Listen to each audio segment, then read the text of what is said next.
여러분 반가워요. 반가워요. 더욱더 뛰면서 콩콩콩 뛰고 있어요. 하겠습니다.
기도선 아멘. 눈은 살짝.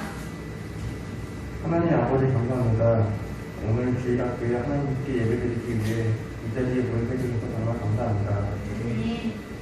하나님, 오늘 예배 시간에 하나님의 말씀에 집중할 수 있게 도와주시고 하나님이 우리를 생각하시는 것처럼 우리도 하나님의 말씀을 생각하면서 살게 해주시고 예수님의 이름으로 기도드립니다. 아멘. 마태복음 4장 4절 함께 공독하겠습니다. 시작. 예수께서 이렇게 이르시되 기록되었을 때 사람이 떡으로만 살 것이 아니요 하나님의 입으로부터 나오는 모든 말씀으로 살 것이라 하였느니라 하시니. 마태복음 4장 4절 말씀. 아멘. 네, 친구들 반갑습니다. 오늘 이렇게 우리 친구들 만나서 예배 드리게 되어서 반가워요. 자, 여러분 여기 있는 이 서 있는 사람이 보이나요? 자, 이 사람의 이름은 요한이에요. 이름이 뭐라고요? 요한.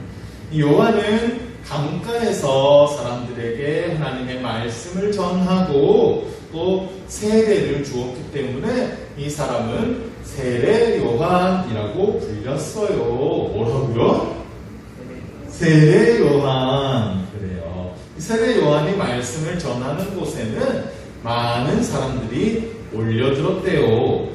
그런데 이 세례 요한의 겉모습은 볼품 없었어요.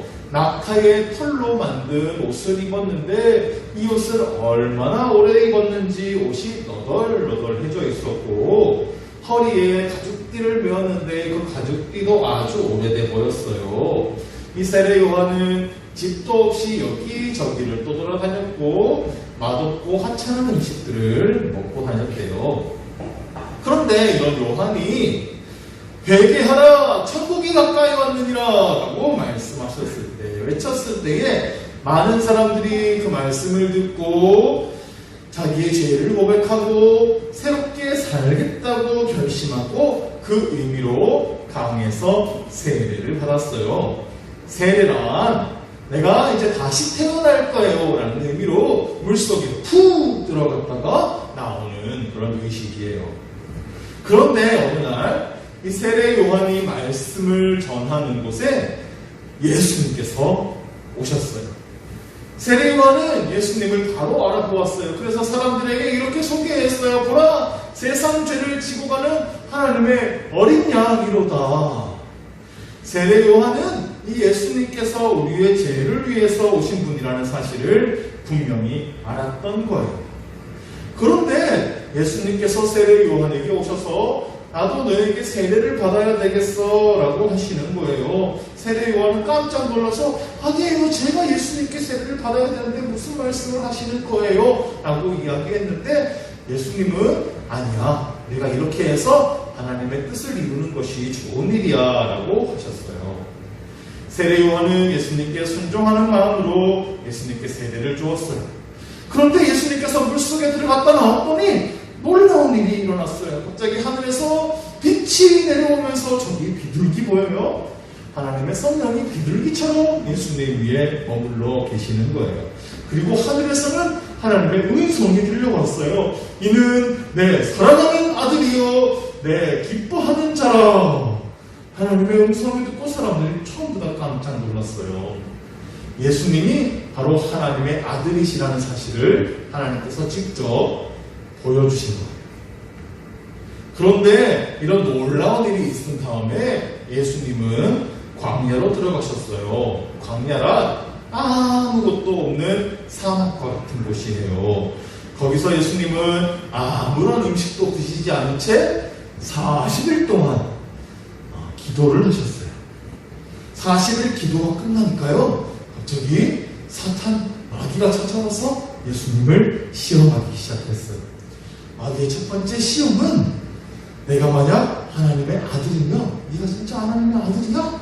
그러면 배고프지? 저기 있는 돌들을 변하게 해서 빵으로 만들어서 먹게 해봐 라는 거였어요. 예수님은 하나님이시니까 돌을 변하여 빵으로 만드실 수 있어요. 그러나 예수님은 그러한 능력을 한 번도 자기 자신을 위해서 쓰시지 않으셨어요.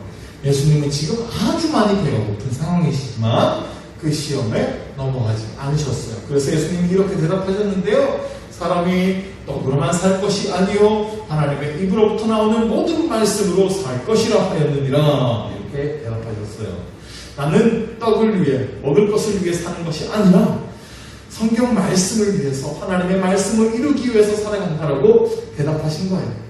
사탄은 이어서 두 번째 시험을 했어요. 이번에는요, 예수님을 저기 성전의 꼭대기로 데려가시더니 네가 만약 하나님의 아들이야? 그러면 여기서 뛰어내려봐. 그러면 천사들이 다치지 않게 밑에서 손으로 싹 받쳐줄 거 아니겠어? 멋진 일이야.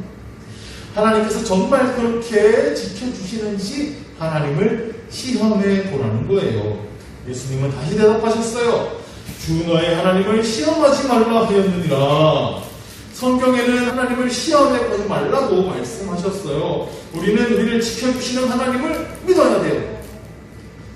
사탄은 다시 예수님을 시험했어요. 이번에는 예수님을 데리고 아주 높은 산으로 가서 온 세상의 아름다운 것들을 다 보여주었어요. 그리고 사탄이 이야기하는데 만약에 나에게 한 번만 엎드려서 절을 하면 이 모든 것을 너에게 줄게 라고 이야기했어요.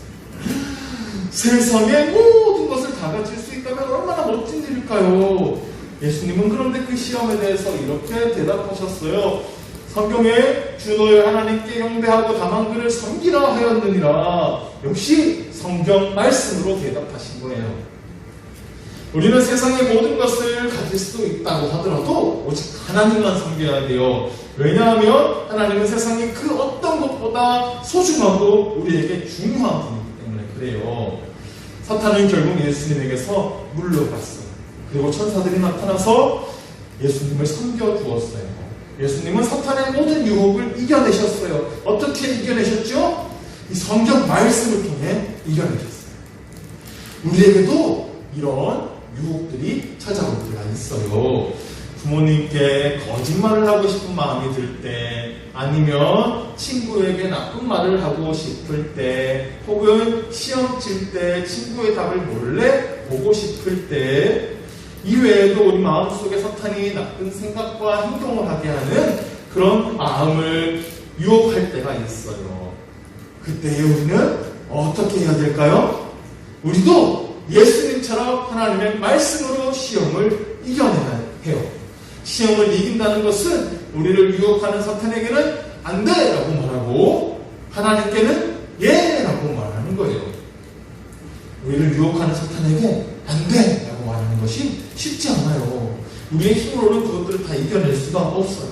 그래서 우리에게 하나님의 말씀이 필요해요. 하나님은 사탄보다 훨씬 강하신 분이기 때문에 그래요. 우리가 하나님의 말씀에 예 하고 하나님의 말씀을 말하면 하나님의 말씀으로 하나님의 능력으로 싸우는 것이 되는 거예요. 우리가 하나님의 말씀을 가지려면 이 시간 우리가 하나님의 말씀을 잘 듣고 잘 배워야 해요. 예수님도 하나님의 말씀을 잘 알고 계셨고 외우고 계셨기 때문에 말씀으로 이길 수 있었어요. 우리 친구들도 이 시간 하나님의 말씀을 잘 귀 기울여 듣고 마음에 잘 새기길 바랄게요. 아멘. 또 하나님께서 예수님께 대해서 이는 내 사랑하는 자요 내 기뻐하는 자라 말씀하신 것처럼 하나님은 여러분들도 사랑하시고 여러분들을 기뻐하세요. 그래서 여러분들을 지켜주기를 원하세요. 여러분이 하나님의 말씀을 잘 마음에 새기면 사탄의 시험을 이길 수 있어요. 그리고 하나님께서 여러분들을 지켜주신다는 것을 또 믿으면 여러분들이 잘 이겨낼 수 있어요. 하나님의 말씀으로 시험을 잘 이기고 멋지게 살아가는 하나님의 보호하심을 받는 우리 삼주교회 친구들이 되기를 간절히 바랄게요. 아멘. 기도할게요. 지금은 우리 구주 예수 그리스도의 크신 은혜와 하나님 아버지의 그 크신 사랑하심과 성령님의 함께하시고 돌보아 주시고 인도해 주시는 은혜가 사랑하는 우리 삼주교회 친구들과 친구들의 가정과 우리 선생님들과 삼주 어린이집의 친구들과 친구들의 가정과 선생님들 위해 지금부터 영원토록 함께 하시기를 간절히 축원합니다. 아멘.